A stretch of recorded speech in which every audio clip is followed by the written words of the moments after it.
But of course, this scandal-plagued, conflict-ridden Prime Minister has been found guilty not once but twice of violating the Conflict of Interest Act. He is standing behind his corrupt minister. It is an absolute disgrace. It underscores why this government can't be replaced soon enough and why this country needs a carbon tax election and a carbon tax election now. When we return back to this debate, the honourable member will have 11 minutes and 30 seconds left in his speech.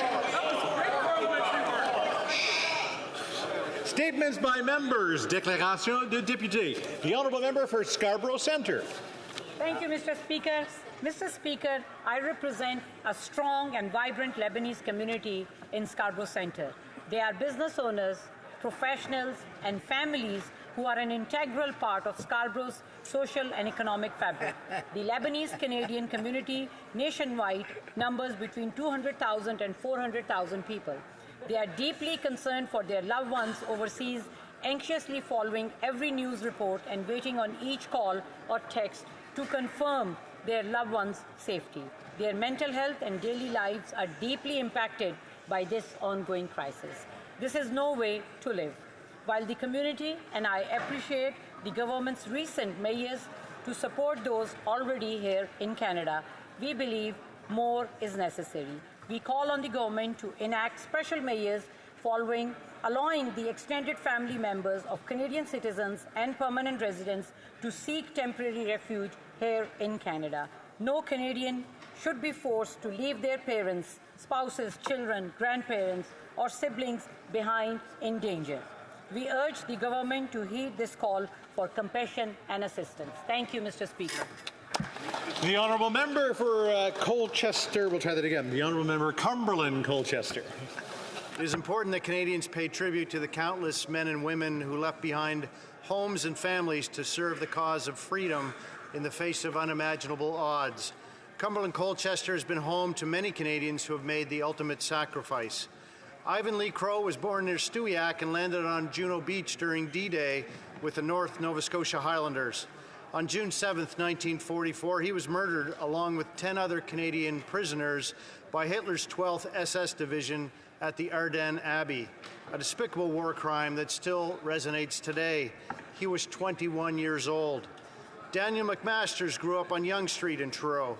He served in the legendary 1st Special Service Force during the liberation of Italy and was only 20 years old when he gave his life on May 28, 1944, near Anzio.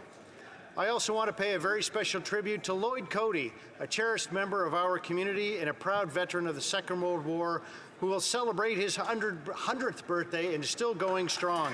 God bless you, Lloyd, for all you've done, lest we forget.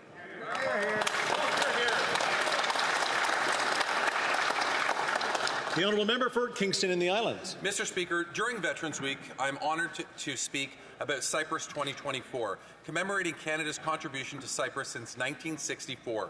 This year marks the 60th anniversary of Operation Snow Goose, Canada's longest peacekeeping mission, and the 50th anniversary of a forgotten war. I acknowledge the invaluable contributions of Major General Walter Holmes and Colonel James Holsworth, both retired and residents of Kingston and the Islands, who co-chaired the Cyprus 2024 committee.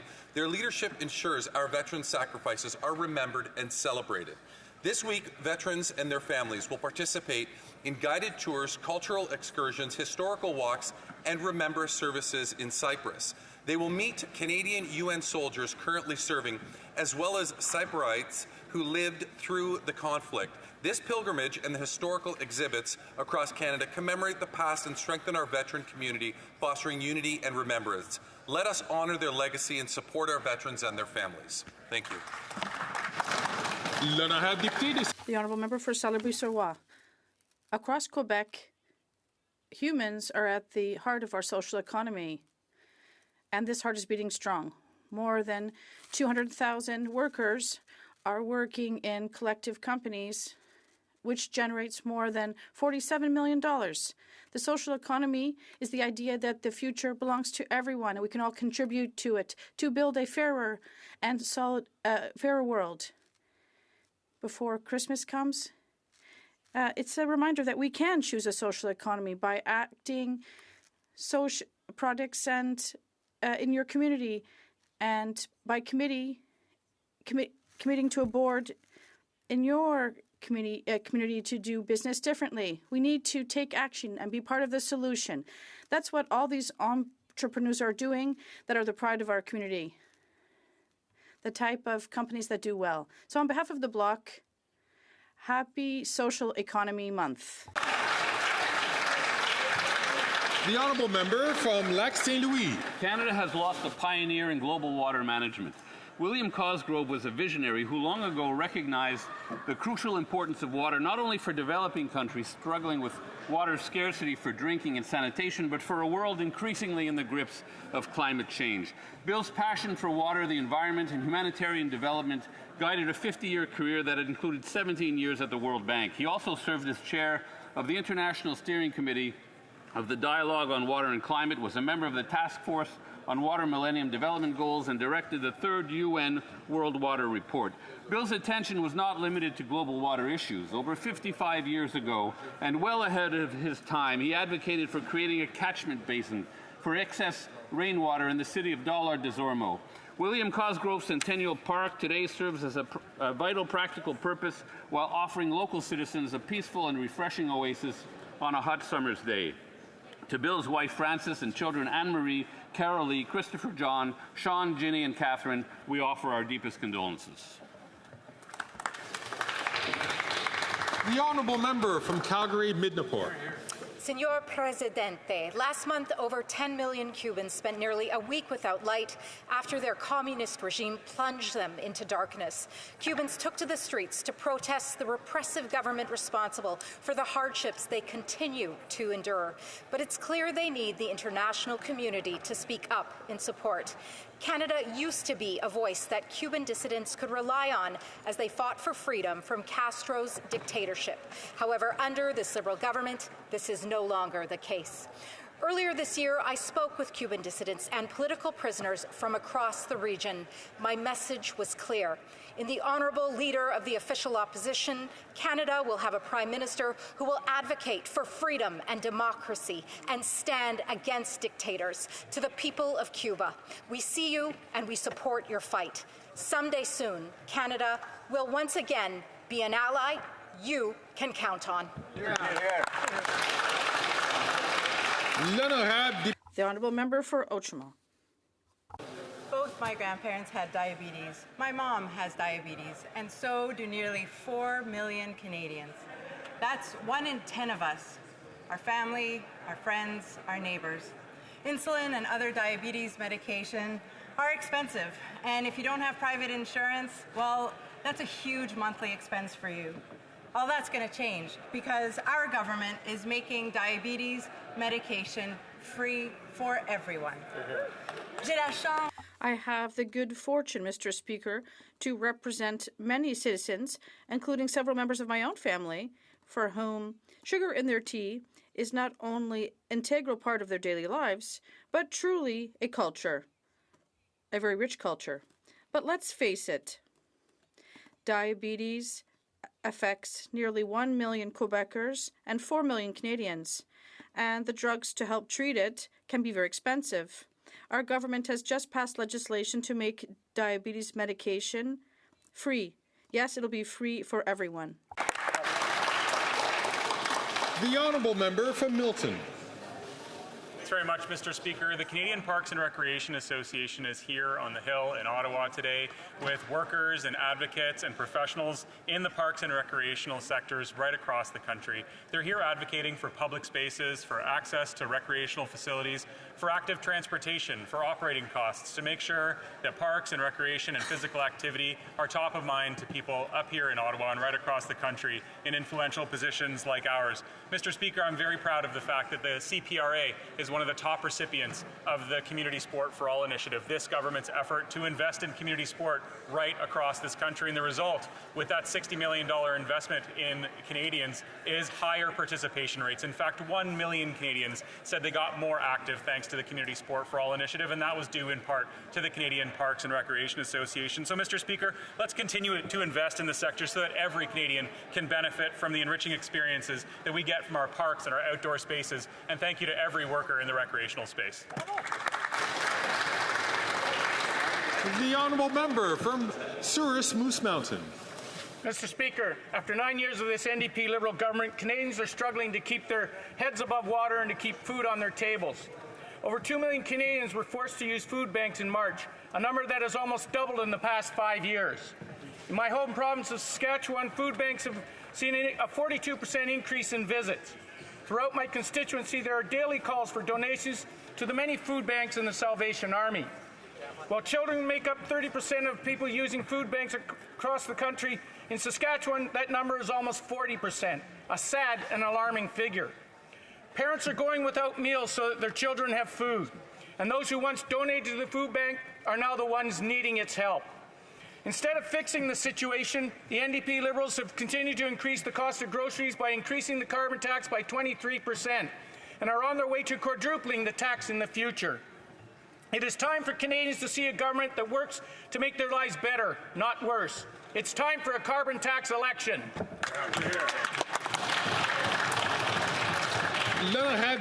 The honourable member for Pontiac.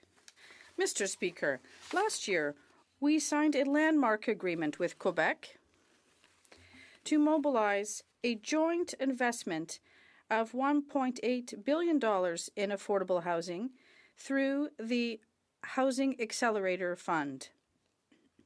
And this, Mr. Speaker, will allow us to enable several projects to be carried out over the next few years, which means 8,000 affordable and social housing units across Quebec, including in my riding.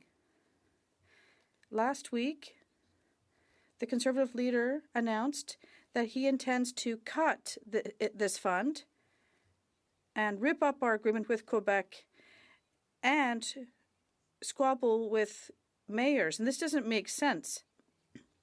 And the only part, this is too risque for Quebecers. The honourable member from Battle River Crowfoot.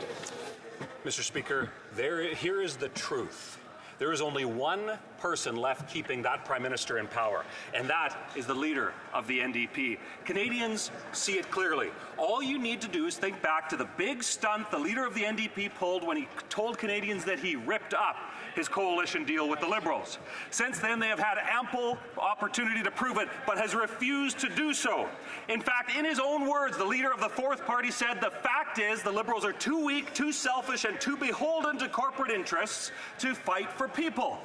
Words don't equal action. That party continues to be beholden to that Prime Minister. The fact is that the NDP love the Liberals and they love the carbon tax, something they've voted for more than 24 times, even when it is sending more than 2 million Canadians a month to the food bank. Every day that Prime Minister remains in power, it is because of the sellout leader of the NDP. It's time for him to buck up and call a carbon tax election.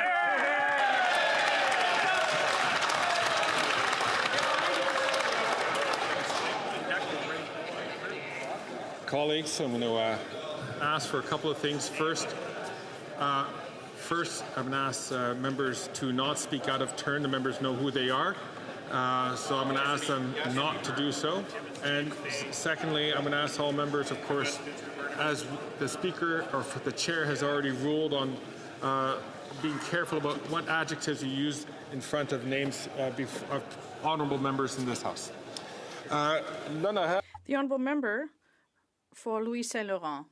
Mr. Speaker, less tax, more housing. The Conservative leader proposes a concrete plan to fight the housing crisis by cutting GST on new homes. In Quebec, for a $500,000 home, buyers will save $25,000 or $1,300 a year.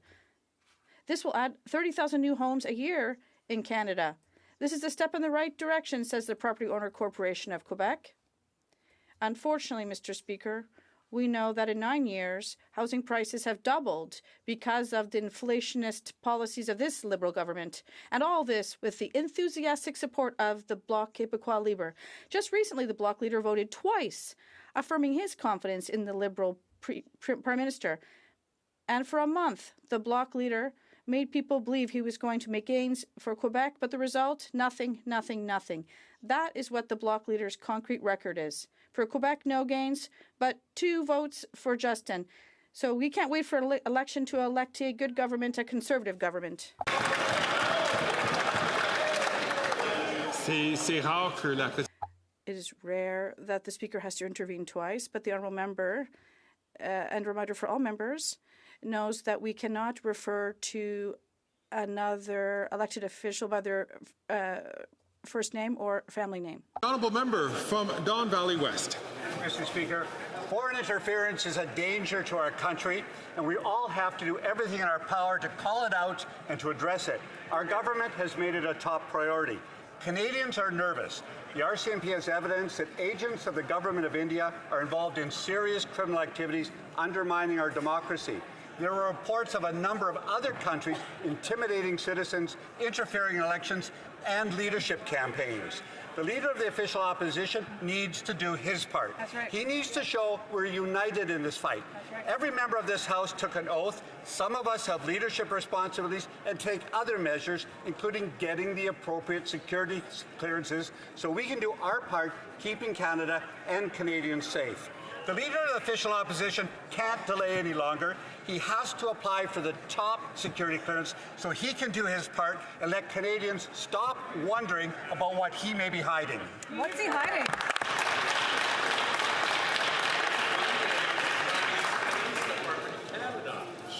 Order. The Honourable Member from North Island, Powell River. As Remembrance during Veterans Week, recognizing both Aboriginal Veterans Day and Remembrance Day, I want to thank every person who has served or is serving our country, and thank their loved ones as well, who we all know serve alongside them.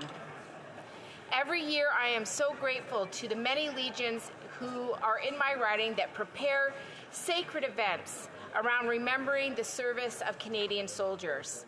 I have 11 across my riding, and I want to name them all, Mr. Speaker. Port Hardy Legion Branch 237, Port McNeill Legion Branch 281, Port Alice Legion number 180, Gold River Legion 270, Sayward Legion number 147, Campbell River Legion number 137, Quadra Island 154, Alert Bay Legion 198, Comox Legion Branch 160, Powell River Legion number 164, and Texada Island 232. With significant engagement from their communities, they hold space for veterans, and it's so important that we remember them lest we forget.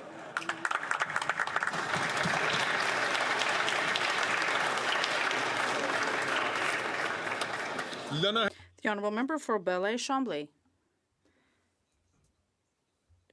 During the first seconds of the record gala on Sunday,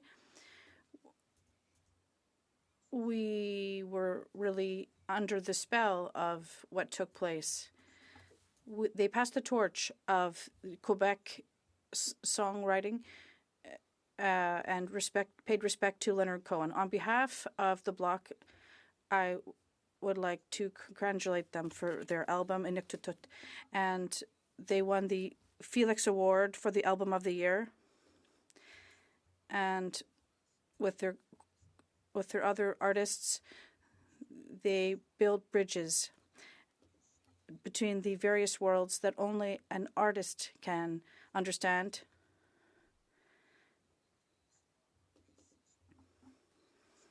The Quebec nation on Sunday expressed its full affection. Bravo and thank you.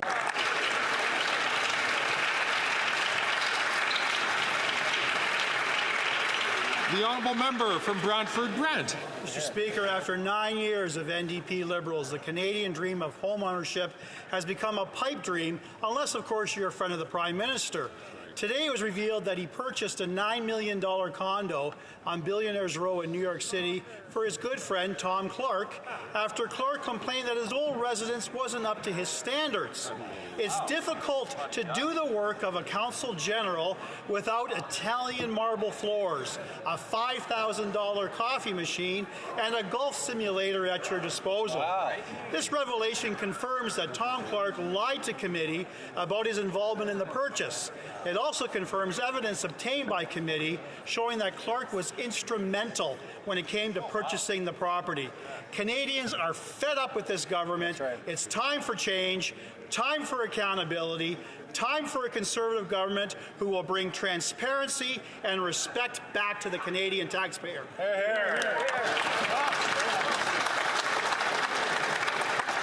The honourable member from Kitchener South.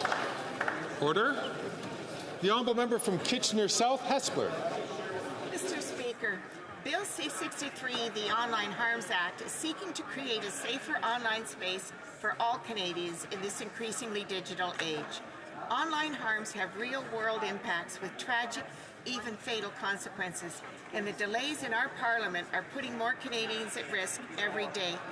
I think of the important work of Carol Todd, the mother of Amanda Todd, the 15-year-old girl who so tragically took her life 12 years ago after being victimized online. Carol stated in an interview that the filibuster that is happening right now and holding everything up is so frustrating. It's just wasting time. I've waited 12 years for this. Unfortunately, the important work this House undertakes has been held up due to Conservative delay tactics with support from opposition parties. We are working every day to pass important legislation for Canadians from coast to coast to coast, and the Conservatives are working every day to make sure this isn't the case. Questions orales. Oral questions. L'honorable chef de la... The Honourable Leader of the Opposition. Just 80 days after becoming Prime Minister, Stephen Harper promised to put an end to, or managed to put an end to, tariffs on softwood lumber. But this Prime Minister caved in and allowed Donald Trump to reimpose those tariffs, and Mr. Biden doubled them. Stephen Harper entered into a deal with Barack Obama in order to avoid the consequences of the Buy America Act. Can we have an election so that Canadians could have a Prime Minister who will stand up for Canadians? The Right Honourable Prime Minister. On the contrary, Mr. Speaker, what we see once again is the Conservative leader saying anything and everything while we stand up against Donald Trump. We stood up against him when he wanted to renegotiate NAFTA, and it was the Conservatives, including Stephen Harper, who were encouraging us to back down and not offend the Americans. On the contrary, we stood up for ourselves. We protected supply management. We protected steel and aluminum workers. We protected Canadian jobs all across this country, Mr. Speaker. The Honourable Leader of the Opposition. This Liberal Prime Minister not only capitulated to Obama, Trump, and Biden, he also gave $500 million worth of investment that left this country, impoverishing Canadians in the process. 10 years ago, the New York Times said life in Canada has the wealthiest middle class in the world. And Canada seems to be outstripping even the U.S. Today, it's the opposite. Canadians are poorer than Americans. Why is this Prime Minister creating jobs for Americans? The Right Honourable Prime Minister. Mr. Speaker, the opposition leader continues to claim that Canada's broken, but at the same time, he wants to get rid of the investments that will help Canadians, for example, with the construction of new homes. The millions of dollars that we've sent to the government of Quebec to build new affordable housing, if it was up to him, he would cut and impose austerity on Quebecers and all Canadians. They don't want that. We don't want that. We need to invest to help alleviate the housing crisis, and that not the kind of policies the opposition leader is proposing. Minister Stephen Harper only 80 days to get a softwood lumber deal that put an end to the tariffs and reimbursed what were already collected. And then this Liberal Prime Minister capitulated, allowed Trump to reimpose the tariffs and Biden to double them. Harper got us an exemption to Buy America. This Prime Minister then capitulated, allowed Trump and Biden to reimpose them, hurting our construction workers and our providers of steel. Why can't we have a carbon tax election so that we can have a Prime Minister that no longer capitulates to the Americans, but instead will stand up for Canada? The Right Honourable Prime Minister. Mr. Speaker, since I just answered that question in French, allow me instead to take a moment to condemn unequivocally the violence we've seen in South Asian communities across the country over the past few nights. Let me be very, very clear. The individuals who are inciting violence and division and hatred in no way represent either the Sikh community or the Hindu community in Canada. At a time of Diwali, Bandi Chor Divas, we're seeing communities come together to celebrate their diversity and their strength. We will continue to stand for the unity of Canadians.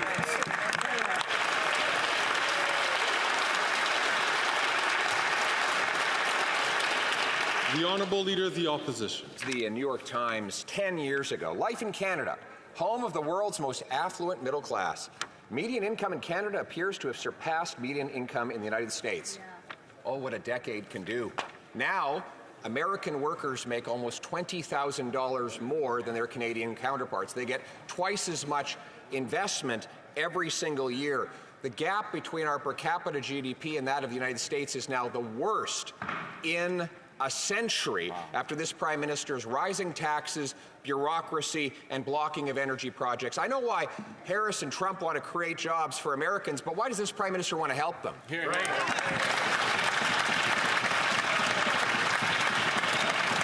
The Right Honourable Prime Minister. Mr. Speaker, the silence of the Conservative leader is deafening when it comes to what's happening in the South Asian communities right now. And it's a real shame. Not only is he not stepping forward to talk about how all Canadians must stand together and all South Asian Canadians, Sikh, Hindu, Jain, Buddhist, are celebrating together this weekend, but he even refuses to take the issue seriously enough to get the security clearance necessary to be briefed on threats to Canada and to Canadians. That's not leadership, Mr. Speaker. The Honourable Leader of the Opposition. Now you know his real agenda. He wants to distract from all the economic misery he's called at home. And so he uses divisions here at home. These divisions are the result of him. Under his leadership, we've seen a 251% increase in hate crimes, fire bombings of synagogues, bullets shot at Jewish children's schools, 100 churches burned and vandalized, and now we see sectarian riots on the streets of Brampton. This never happened before this Prime Minister. Does he take ownership for the divisions he's caused and the violence that has resulted?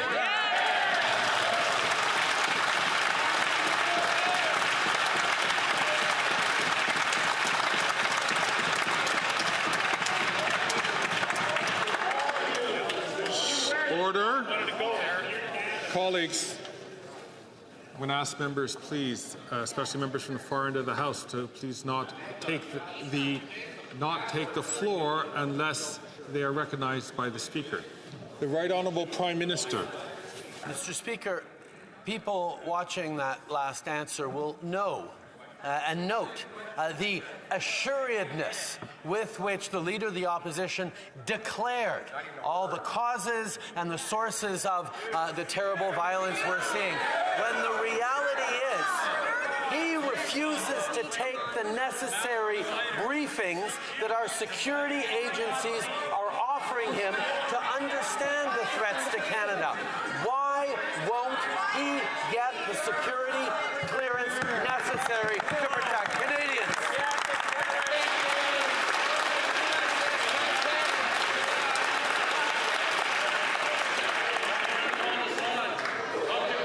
Order.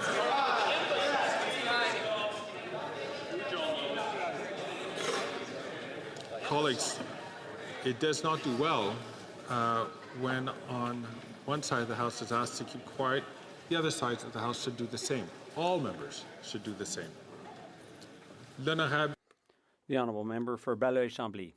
Mr. Speaker, the government has tabled regulations to cap greenhouse gas emissions. It's a bit complacent because the deadlines are long, extremely long, and it's Quebecers and Canadians who are paying the price.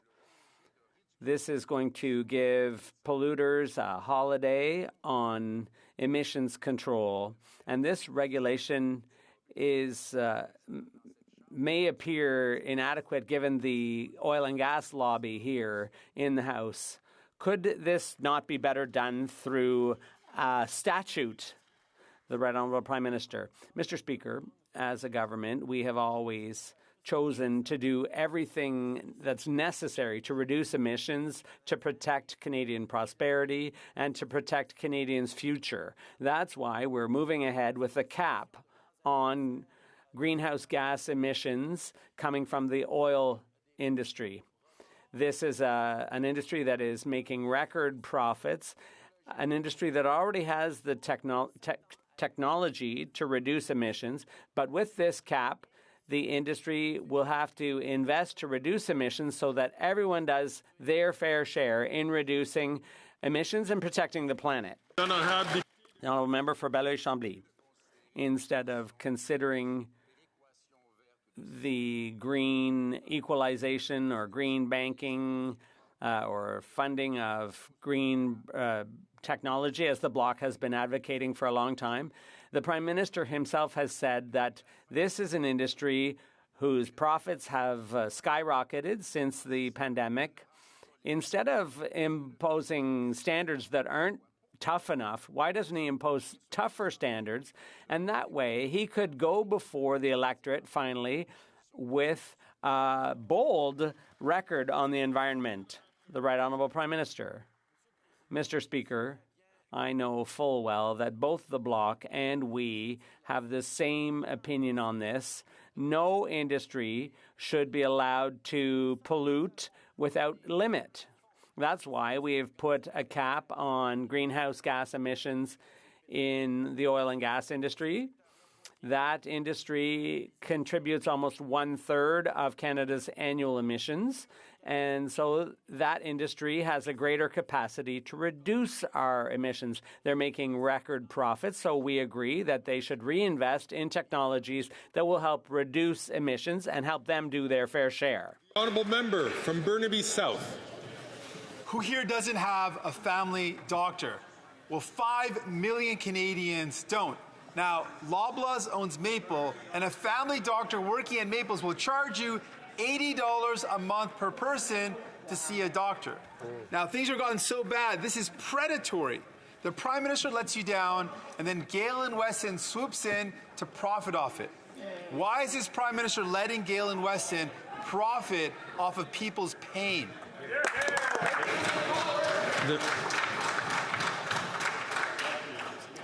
The Right Honourable Prime Minister.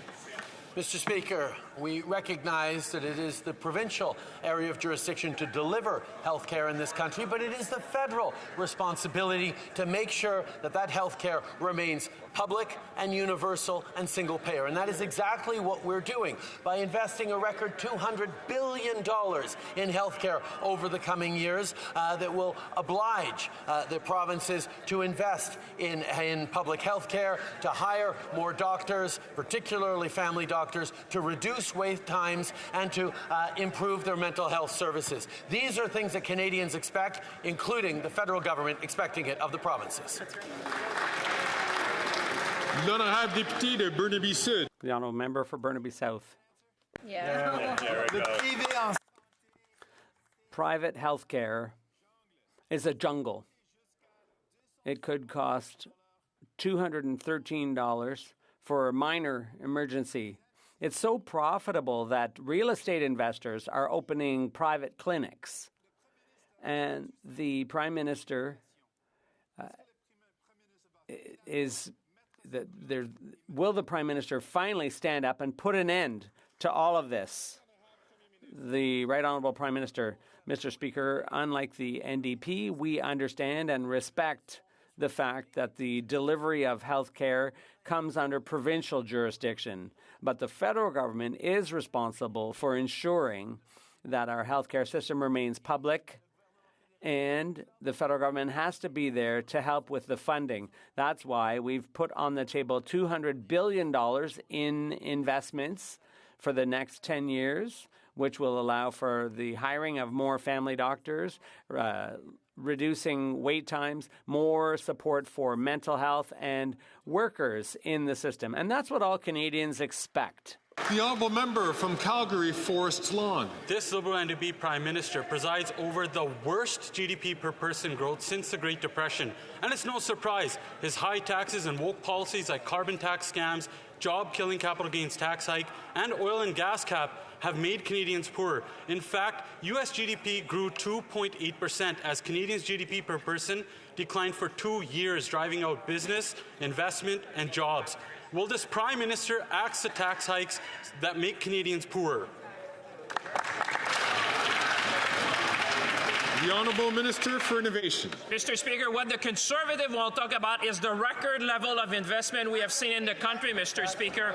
But more importantly for Canadians watching at home, people are wondering, Mr. Speaker, they're really wondering, why is the leader of the Conservative not getting his security clearance, Mr. Speaker?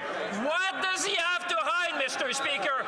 People on the street of Canada are asking, Mr. Speaker, get the clearance, get the briefing, get on and do your job, man.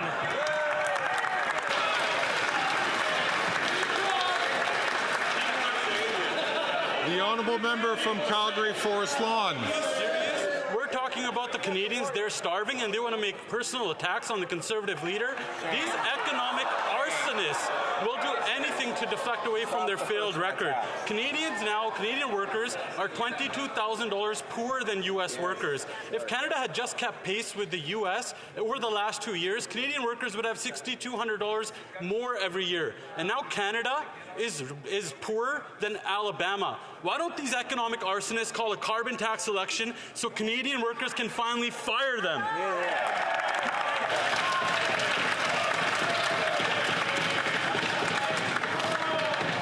The Honourable Minister for Diversity, Inclusion and People with Disabilities. Mr. Speaker, we won't take any lessons from the Conservatives on how to deliver for Canadians. While they keep their headed agenda, Mr. Speaker, we know exactly what they'll do. They'll cut dental care for 9 million Canadians. They'll end $10 a day childcare. They'll cancel the National School Food Program, Mr. Speaker. Conservatives, Mr. Speaker, won't tell you their plan because they don't want Canadians to know.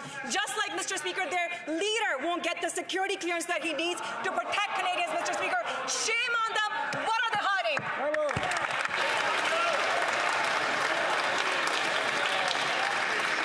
The honourable member from Wellington Halton Hills.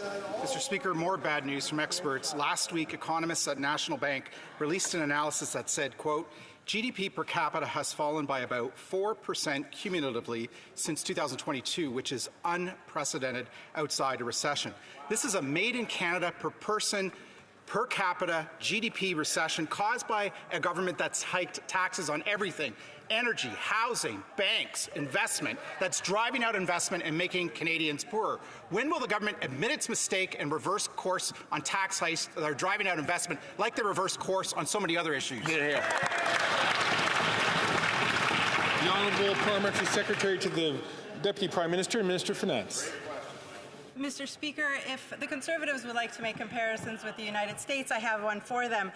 Canada ran a deficit of just 1.1% of GDP in 2023, Mr. Speaker. That's compared to a 6.3% of GDP deficit in the United States of America, Mr. Speaker. We have made sure to be responsible with our balance sheet, and we are doing it while supporting vulnerable Canadians, Mr. Speaker. The Conservatives' hidden agenda is to cut programs that Canadians rely on.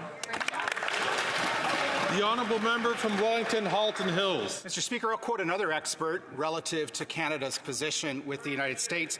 The Governor of the Bank of Canada, who last week said, quote, foreign capital, even some Canadian capital, is going to the United States because they can get faster regulatory approvals, end quote. 2 years ago in Washington, the finance minister in her speech said, quote, Canada must and will show similar generosity in fast-tracking, for example, the energy and mining projects our allies need to heat their homes and to manufacture electric vehicles, end quote. Simple question. Can the government tell us which mining and energy projects they have fast-tracked since the speech in Washington? The Honourable Leader of the Government in the House of Commons. Mr. Speaker, I know that member to be an honourable. I'm going to ask the Honourable Member from South St. Margaret's, please, to not take the floor unless recognized by the Chair. The Honourable Member.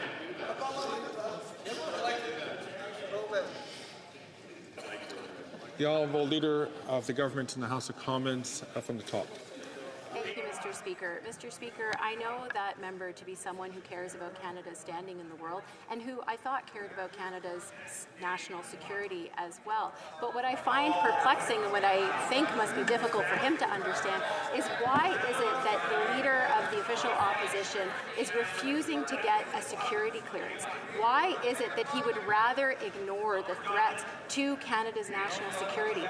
What is it that he's trying to hide, or what is it that he doesn't want to know? The NSICOP reported that a conservative leadership campaign was under threat by foreign actors. Is that something he doesn't want to know about?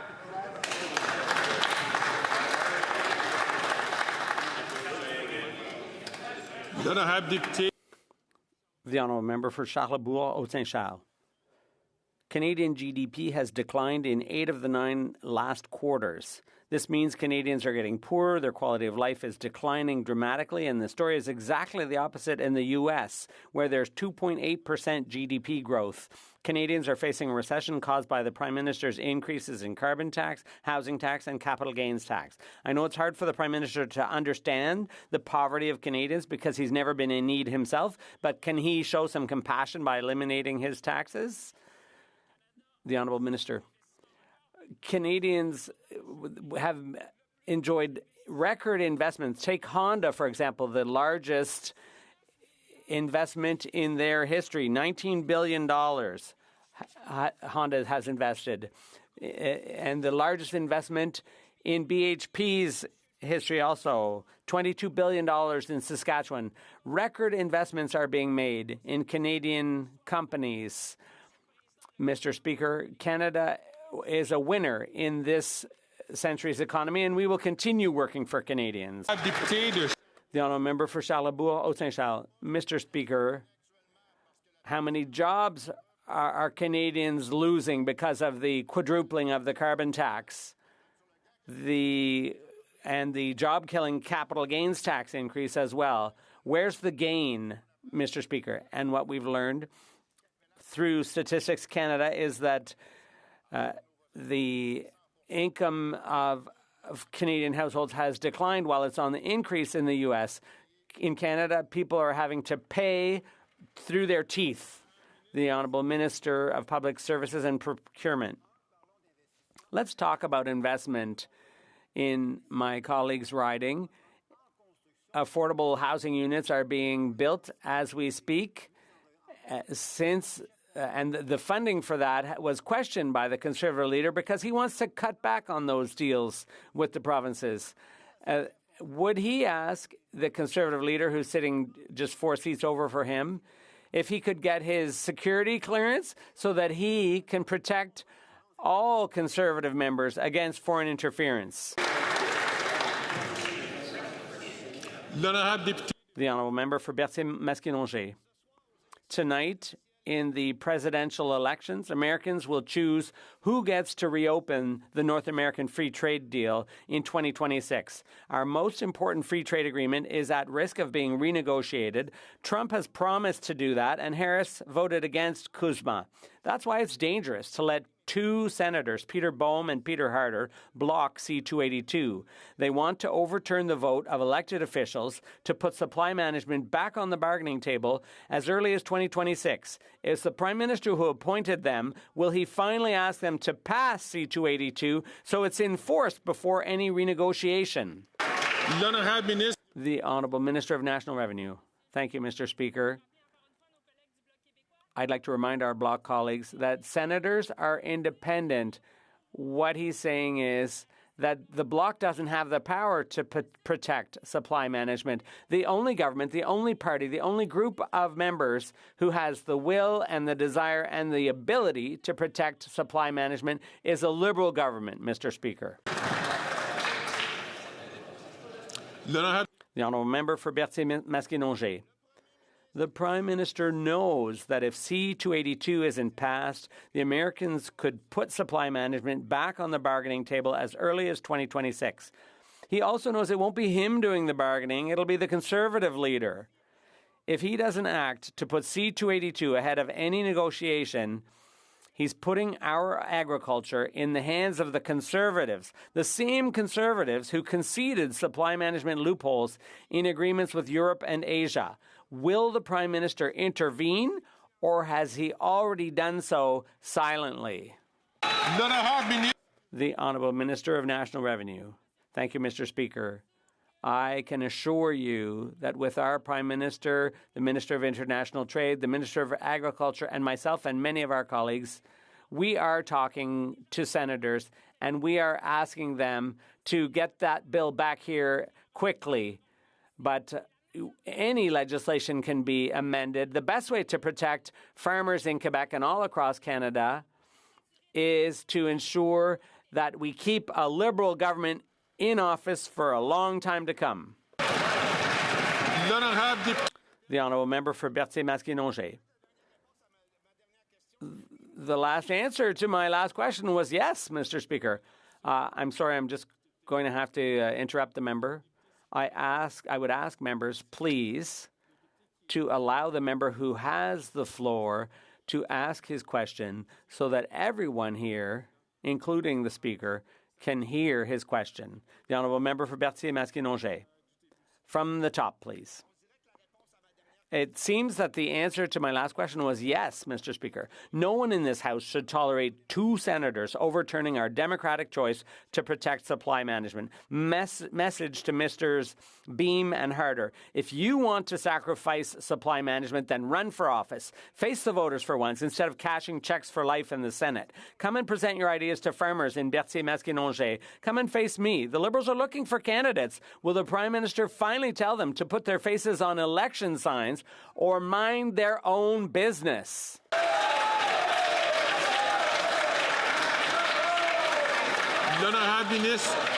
The Honourable Minister of Public Services and Procurement. The worst way, Mr. Speaker, to defend supply management is to align with the Conservative Party and vote along with them. They're the ones who pose the greatest risk, the greatest threat to supply management. We're the ones who stood up and defended it against the U.S. And unfortunately, what the Bloc is doing is getting in cahoots with the Conservatives. Honourable Member from Prince George, Northern Rockies. After 9 years and 3 U.S. presidents, this NDP Liberal Prime Minister has failed to get a deal with the Americans on softwood lumber, while our previous Conservative government got it done within 80 days. 2 more mills in BC are closing because of this Prime Minister's incompetence. Wayne and Marie Harder have seen their logging businesses in Fort St. John destroyed by these NDP Liberals. I asked Wayne yesterday, who would you fire in this NDP Liberal government? Wayne's answer, all of them. Will the Prime Minister do the right thing for forestry families and call an election today?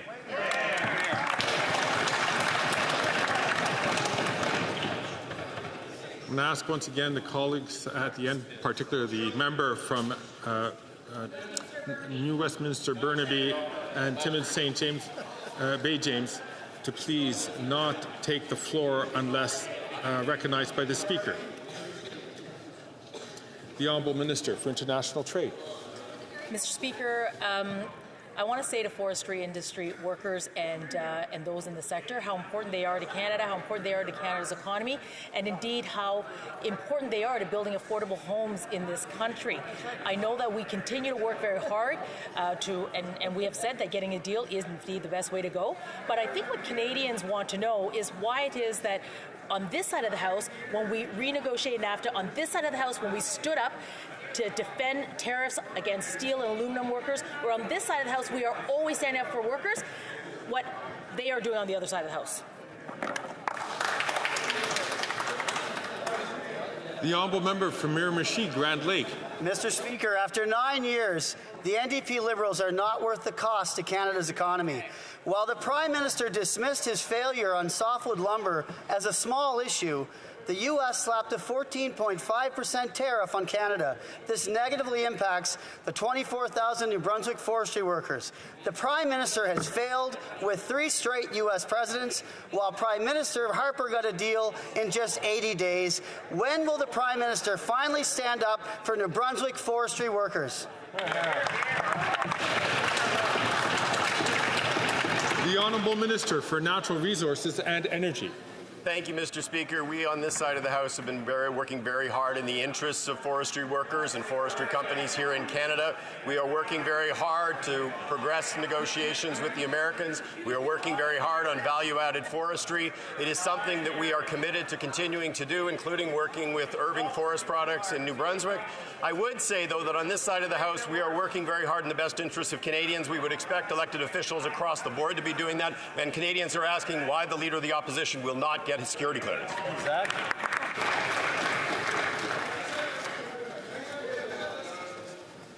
The honourable member from Prince Albert. Thank you, Mr. Speaker. After 9 years, the NDP Liberals are not worth the cost. Just weeks after the U.S. hit Canada with a 14.5% tariff on softwood lumber, this Prime Minister dismissed its failures and the impact on Canadian workers and the impact of our forestry sector as small issues. Since the PM's comments in New York City, 2 sawmills in BC have closed, putting over 500 workers out of work. Canadian producers have paid $9 billion in tariffs to the U.S., from softwood lumber to Buy America. Why has this Prime Minister repeatedly backed down to the U.S.?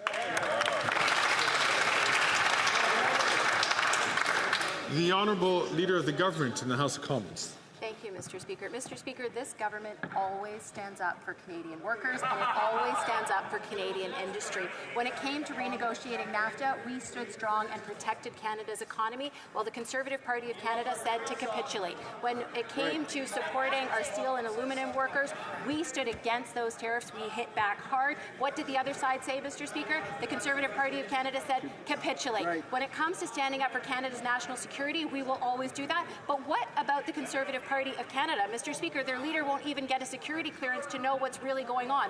What is it he's trying to hide? Thank you, Mr. Speaker.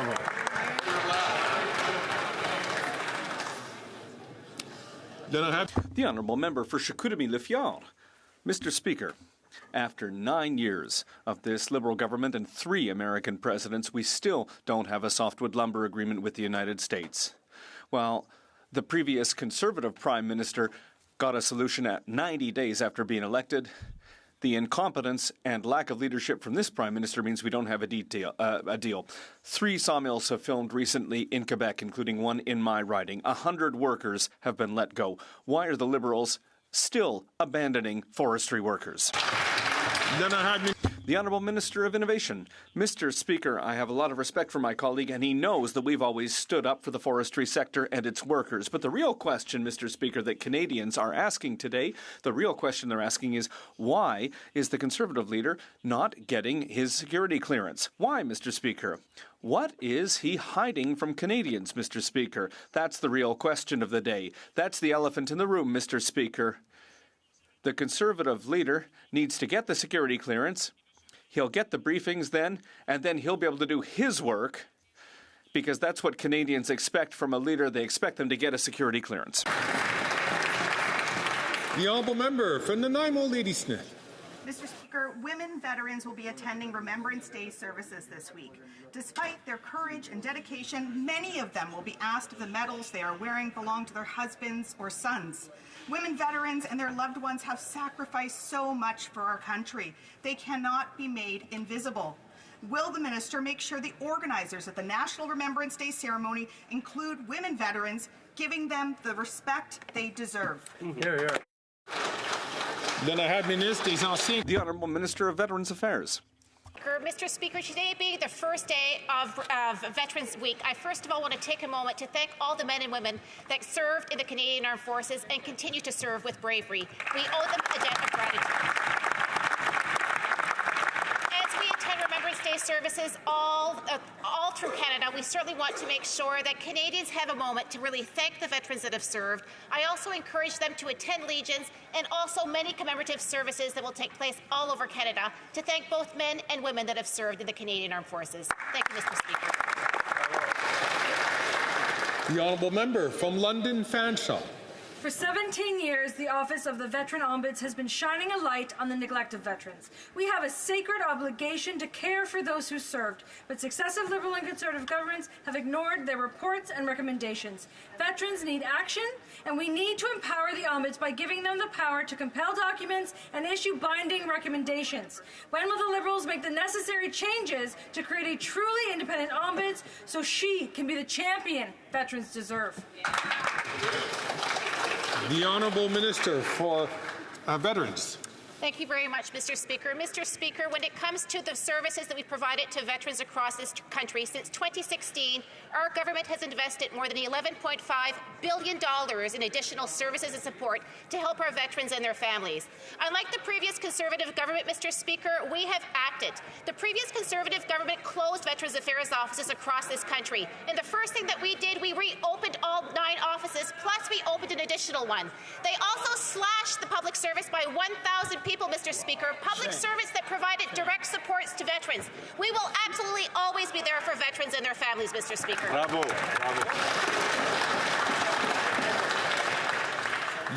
The honourable member for Châteauguay-Lacolle. Mr. Speaker, our government has an ambitious plan when it comes to housing.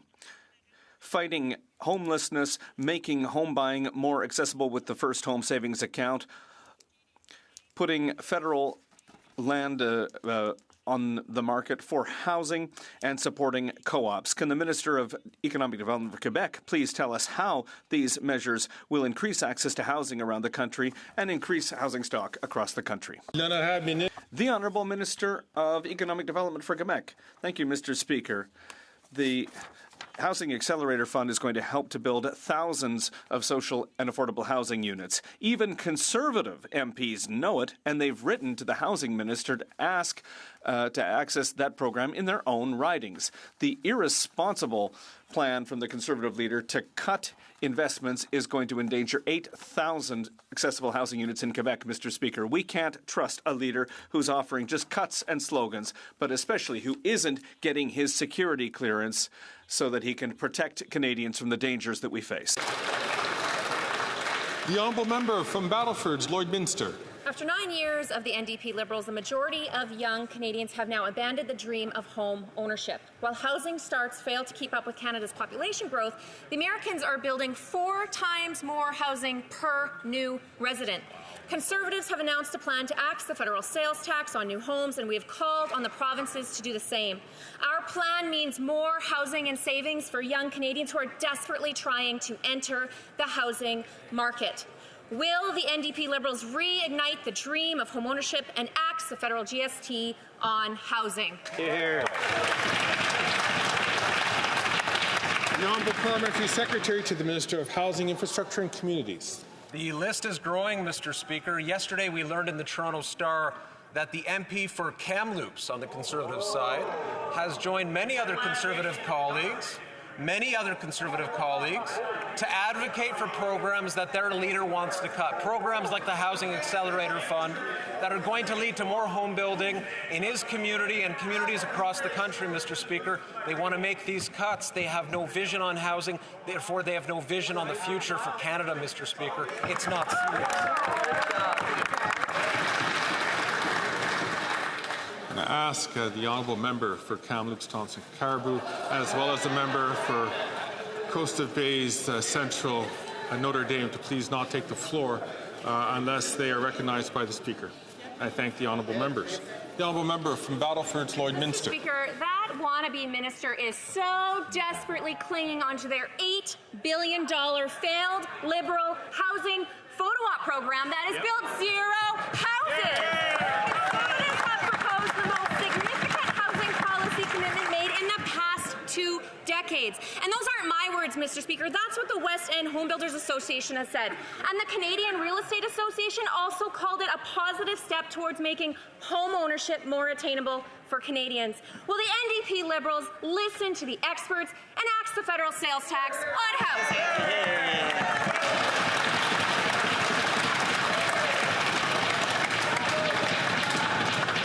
The Honourable Parliamentary Secretary to the Minister of Housing, Infrastructure and Communities. It's a difficult subject for them, Mr. Speaker, obviously. The MP for Kamloops, the MP for Simcoe North, the MP for Central Okanagan, the MP, and he's the best friend of the Conservative leader, the MP for St. Albert Edmonton, Mr. Speaker, went behind the back of the Conservative leader to advocate for the Accelerator Fund that's going to lead to more home building. In this House of Commons, on social media, they parrot their leader's talking points, but they don't believe in those talking points, evidently, Mr. Speaker, because they're advocating for good government programs that are going to get more homes built for Canadians.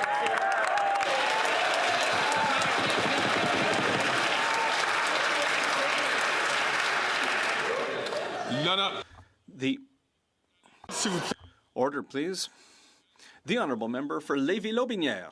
Mr. Speaker, after 9 years, the two leaders of the Liberal Bloc Party aren't worth the cost of housing, but the common-sense Conservatives will axe the GST on new home sales.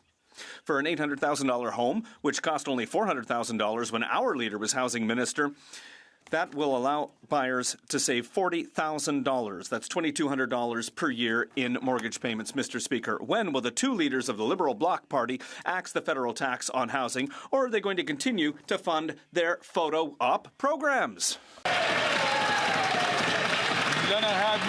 The Honourable Minister of Economic Development for Quebec. Well, I would like to share with my honourable colleague a simple mathematical rule, Mr. Speaker.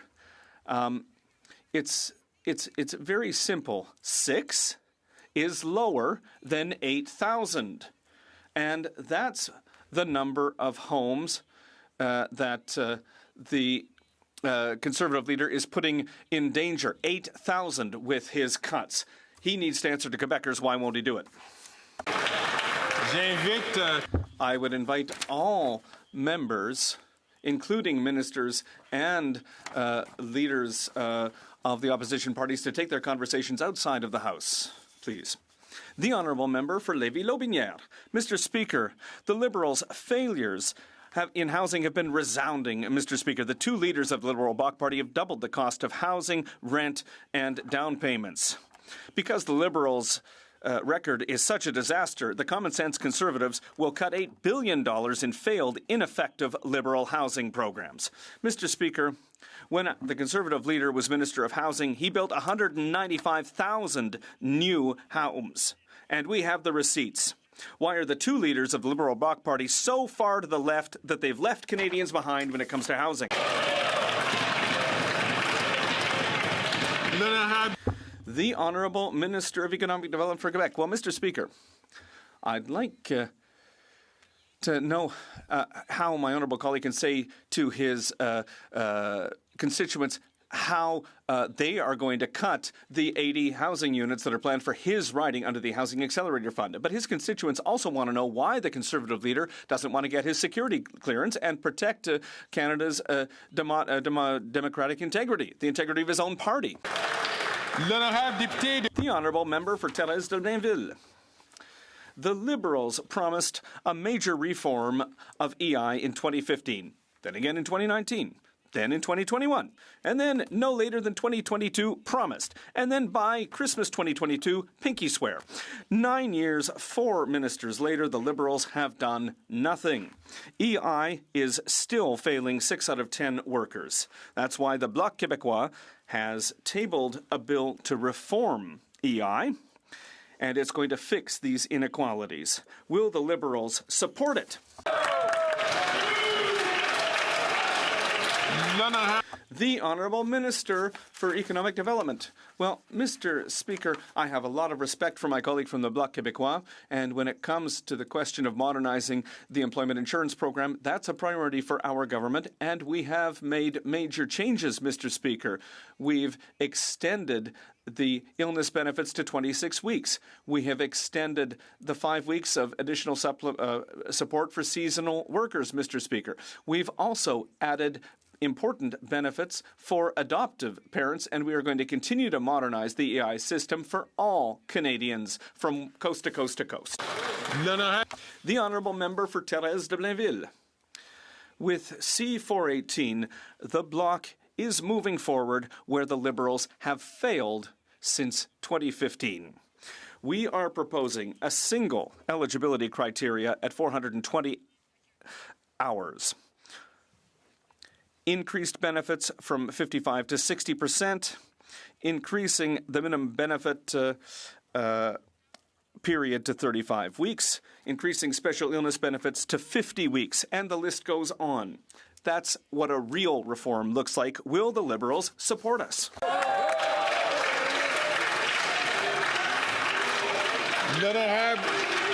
The Honourable Minister of Employment. Well, Mr. Speaker, there's a gang who want to support us in continuing to modernize the EI system. We've heard loud and clear at our summit on the labour force for the 21st century. Listen, I understand that the Bloc Québécois wants to move forward with certain ideas here in the House, but they are going to disassociate from their friends, the Conservatives, and support us so that we can get back to work, the very important work that we need to get done here in the House of Commons. That's the question of the day.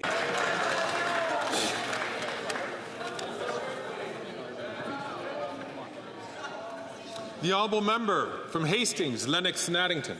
Mr. Speaker, after 9 years of NDP Liberals, they are not worth the cost of housing, and the majority of young Canadians are pointing to this government's failure to manage the economy as the reason their dreams of home ownership are dashed. The Conservatives have a plan. Scrapping the GST on new home sales will save young Canadians tens of thousands of dollars on new homes, and the Conservative leader already wrote the premiers asking them to match his pledge provincially. Mr. Speaker, will the NDP Liberals axe the federal GST on housing so more young Canadians can afford a home? The Honourable Parliamentary Secretary to the Minister of Housing, Infrastructure and Communities. Mr. Speaker, I've answered the matter already, and on this issue of housing, she ought to look one seat ahead of her to the MP for Peterborough. Earlier today, there was a 2-hour filibuster in the House of Commons committee responsible for housing, where we could have actually talked about housing, but we had to listen to the Conservatives filibuster for 2 hours, as I say, because they were trying to defend their colleague, who only a few days ago said that homelessness and homeless people and poverty lead to crime inevitably, Mr. Speaker. They made a natural connection between the two, blaming the poor for crime in Canada. It's unacceptable. We got to deal with stigma, Mr. Speaker. The Honourable Member for Lennox, Hastings and Addington. Let me be clear and call out the facts on the failures of these Liberals. The Liberals' own housing advisor said it was hard to deny that the Housing Accelerator Fund is turning out to be nothing more than a heist of tax dollars flowing from the feds to the municipalities. In contrast, the Conservative plan will apply to every single new home build, regardless if it's in downtown Toronto or in Bancroft. The Conservative plan will take power from the pens of bureaucrats to the hammers of builders. Mr. Speaker, will this government endorse the Conservative plan to scrap the GST on housing? Yes or no? The Honourable Parliamentary Secretary to the Minister of Housing. More empty slogans from the Conservative side, Mr. Speaker. But you know what's not empty? You know what's real? The example of the Conservative leader who only months ago went down to encampments and filled people in their most vulnerable state. That's right. Who before that visited a home of a working class person, a server, and called it a shack, Mr. Speaker. Yep. So is it any surprise that the MP for Peterborough looks at poverty as something that's caused by those on the street, that points to the poor and makes them responsible for issues of criminality? We have to deal with stigma if we're going to deal with the homelessness crisis. They're not serious, Mr. Speaker.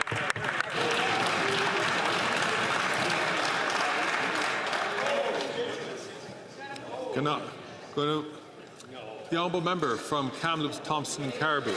There was chaos, yelling, screaming, running for cover. And no, Mr. Speaker, I'm not talking about the last Liberal caucus meeting. I'm talking about a police chase that happened in downtown Toronto. It looked like the scene from a movie. Police chasing two people reportedly on bail. Rather than take accountability, this minister's response, do this, blame other people, blame the provinces. When will the Prime Minister and this Justice Minister stand in their place and take accountability for their failed catch and release policy? The Honourable Minister of National Defence. Mr. Speaker, let's talk about accountability. There are currently 700 fewer police officers working in the City of Toronto today than when I was the police chief only 9 years ago. Mr. Speaker, there's been a 23% reduction in police per population in Toronto over those 9 years. And Mr. Speaker, how did that happen? 2 consecutive Conservative mayors under the unwatchful eye of a Conservative Premier allowed a hiring freeze and those cuts to take place. If you want to look for accountability, look in the mirror.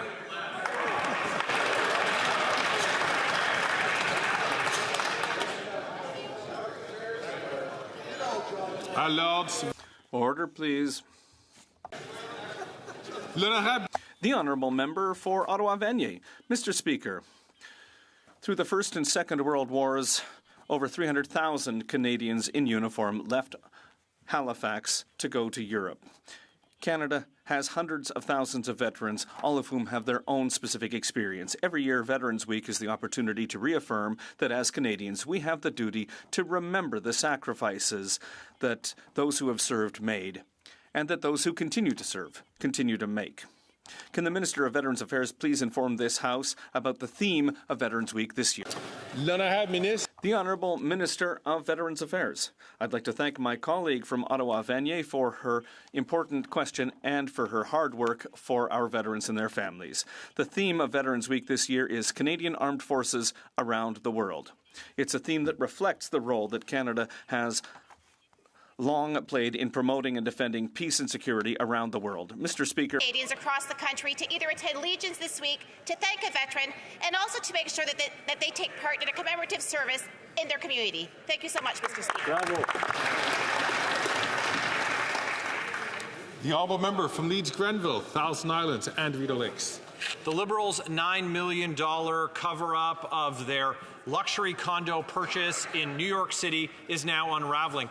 Newly uncovered government documents show that the Prime Minister's media pal, Tom Clark, lied before a parliamentary committee. Wow. He had previously said that he didn't weigh in on the purchase, but now we know he in fact said that it required urgent replacement.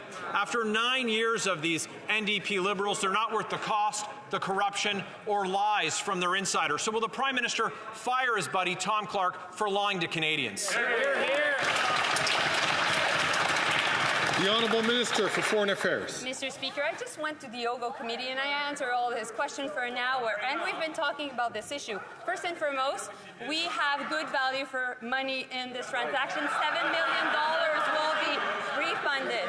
Second, all the process were, of course, followed. And finally, we don't fall into the character assassination that he's doing about an important consul. But not only that, at the time of the U.S. election today, when all Canadians are looking down south to see what's going to happen, we need to invest in the American-Canadian relationship, and that's exactly what we're doing, Mr. Speaker. The Honourable member from Leeds Grenville, Thousand Islands and Rideau Lakes. These economic vandals bought a $9 million condo in Manhattan for the Prime Minister's buddy, and they're subsidizing his rent to the tune of $40,000 per month after doubling rents for Canadians, doubling mortgages for Canadians, and presiding over a country for 9 years with homeless encampments springing up under bridges in communities from coast to coast to coast. If that's not bad enough, Canadians are lined up at food banks in record numbers. 25% of Canadians don't know where their next meal is coming from. If they won't fire Clark for lying, will they fire him for blowing $9 million? The Honourable Minister for Foreign Affairs. Apparently, Mr. Mr. Clark was good enough for the Conservative when he was moderating their leadership race, but that's another issue. That's another issue, Mr. Speaker. What I want to say today is, as Canadians are looking down south to see what's going on and to take act of the will of the American people, we will invest in the relationship between Canada and the U.S., contrary to what the Conservatives want to do. And of course, we won't take the recommendation of having an official residence outside of Manhattan. Why? Because only 2 countries in the world do so, Bangladesh and Afghanistan, Mr. Speaker. The honourable member from... Order. That includes the honourable member from South Shore, St. Margaret's. The honourable member from Calgary-Midnapore. Mr. Speaker, Tom Clark lied to committee, saying that he didn't know about the purchase of a $9 million condo. The Minister of Foreign Affairs also said she didn't know about the purchase of a $9 million condo. She also said she didn't know that a Canadian warship was next to Russian warships in the port of Havana. She also said that she didn't know that a senior global affairs official attended a Russian embassy party. Mr. Speaker, isn't that the role of the Minister of Foreign Affairs to know? That's right.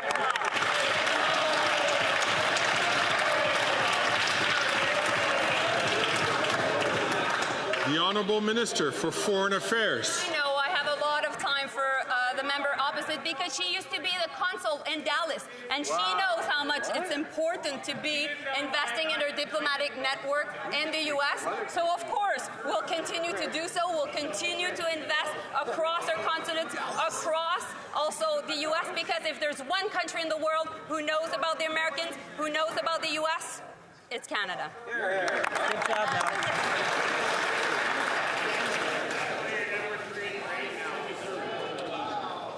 The honourable member from Richmond Centre. Mr. Speaker, previous Conservative government has brought cuts and challenges that left many veterans struggling, particularly in British Columbia, and we don't want to see this happen again. Our Liberal government has worked diligently to address these issues. As we reflect on these changes, let us remember that our commitment to veterans must be unwavering. Can the Minister of Citizen Services share how our government has expanded our reach to better support veterans from coast to coast to coast? The Honourable Minister from Citizen Services. Thank you, Mr. Speaker. Do you remember when the Conservatives campaigned on shutting down veterans' offices? Yep. Or do you remember when they promised to increase the retirement age to 67? Well, of course you don't, because Conservatives never actually say what they're actually going to do. It's why they speak in slogans. They hope no one would notice that they shut down veterans' offices in Corner Brook, Sydney, Charlottetown, Thunder Bay, Windsor, Saskatoon, Brandon, Kelowna, and Prince George. Mr. Speaker, our government reopened all those offices, and we opened a new office in Surrey, because when we say that we support veterans, unlike Conservatives, we actually mean it.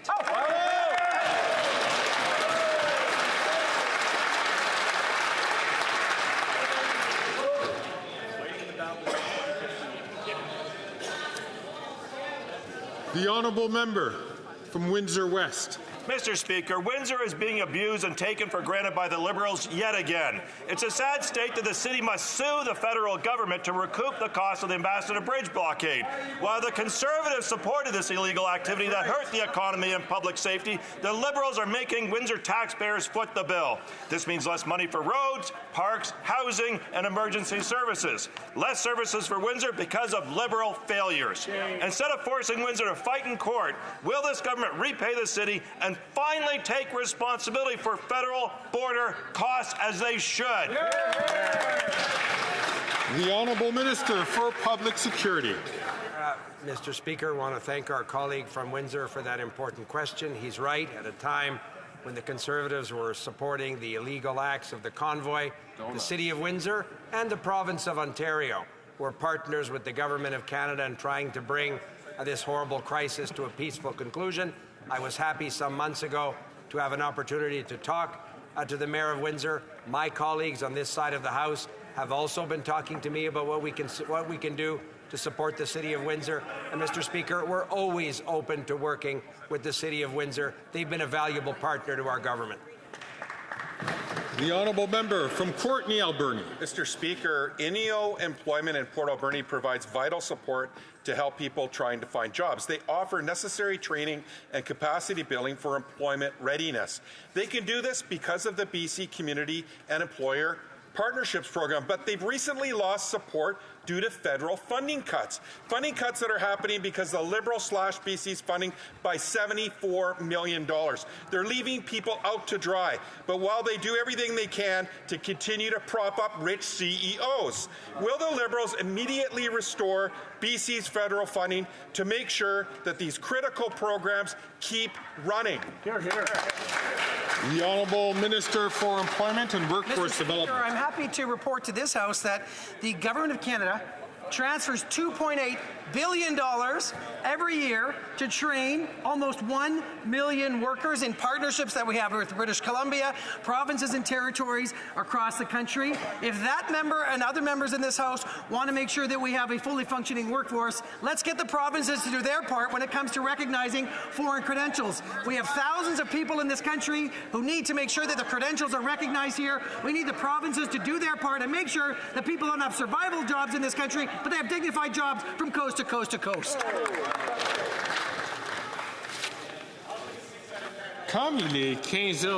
It being 3:19, the House will now proceed to the taking of the deferred recorded division on the motion to concur in the 13th report of the Standing Committee on Public Accounts. Call in the members.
you.